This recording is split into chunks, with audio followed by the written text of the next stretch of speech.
रौनकपुर नाम के एक शहर में राजा रौनक सिंह का राज हुआ करता था। वो हमेशा अपनी प्रजा के हित में कार्य किया करते थे। वहां की प्रजा बहुत खुश रहती थी। एक दिन गिद्ध आकाश में भूतिया पेड़ के बीज लेकर उड़ रहा था। जैसे ही गिद्ध रौनकपुर पहुंचा तो उसके मुंह से एकदम बीज रौनकपुर के बीचों बीच गिर गया।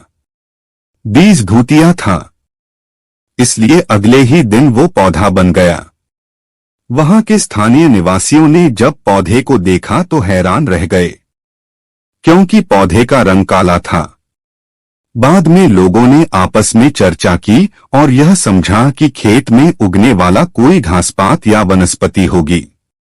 दूसरे दिन वो पौधा काफी बड़ा हो गया। लोगों को और ज्यादा दुविधा हुई कि एक ही दिन में ये पौधा इतना बड़ा कैसे हो गया। होते होते वो पौधा तीसरे दिन पेड़ बन गया। समय बिता और लोग भी तेजी से बढ़ने वाले पौधे के बारे में सोच सोच कर परेशान हो रहे थे। वो इस मामले को राजा के पास लेकर गए। ऐसे जादुई पौधे का पता चलते ही राजा तुरंत उस जगह पर पहुंच गए। राजा को जैसे ही पता चला कि एक काले रंग का पौधा 3 दिन में पेड़ बना है, तो वो भी उस पेड़ को हैरानी से देखने लगे।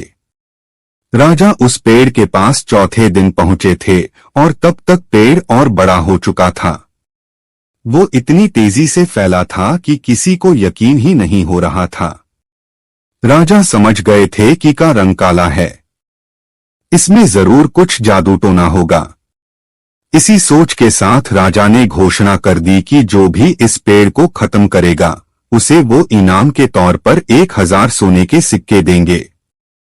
यही नहीं, राजा ने यहां तक कहा कि पेड़ को खत्म करने वाला व्यक्ति मेरी मृत्यु के बाद मेरी राजगद्दी पाने का हकदार भी बनेगा। इतनी बड़ी घोषणा सुनने के बाद हर कोई पेड़ खत्म करने के लिए अपना दिमाग लगाने लगा। राजा के सारे चतुर मंत्रियों ने भी तरकीब लगाई, लेकिन पेड़ को कोई भी नष्ट नहीं कर पाया।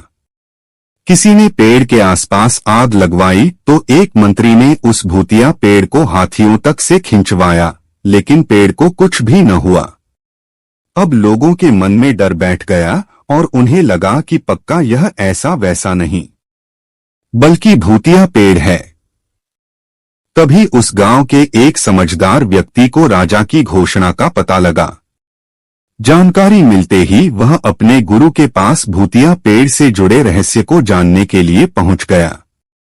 गुरुजी ने अपनी ध्यान की शक्ति को एकत्र करके देखा और उससे पूछा, क्या तुम पेड़ को खत्म करना चाहते हो? समझदार व्यक्ति ने जवाब दिया, हाँ गुरुजी। सब उससे परेशान हैं। गुरुजी ने बताया कि उसे खत्म करने का एक ही तरीका है। इसके लिए तुम्हें उस पेड़ के आसपास नमक डालना होगा। इस तरकीब के बारे में जानते ही वो व्यक्ति तेजी से राजा के पास गया और कहा कि इस पेड़ के आसपास आपको नमक डलवाना होगा। ऐसा करने पर ही यह पेड़ खत्म होगा। राजा ने अपने सैनिकों को ठीक ऐसा ही करने को कहा। सैनिकों ने मिलकर पेड़ के चारों ओर खूब सारा नमक डाल दिया। नमक डालने के एक दिन बाद ही पेड़ का आकार कुछ कम हुआ। होते होते 5वें दिन तक पेड़ एकदम छोटा हो गया। उसके बाद गलकर वो गायब ही हो गया। उस व्यक्ति की तरकीब काम कर गई और राजा ने खुश होकर उसे नाम की 1000 सोने की मोहर पहले दी। उसके बाद एक पत्र दिया जिसमें लिखा था कि वो राजा के मरने के बाद उनकी गद्दी को संभालेगा। वो समझदार व्यक्ति खुश होकर अपने घर चला गया।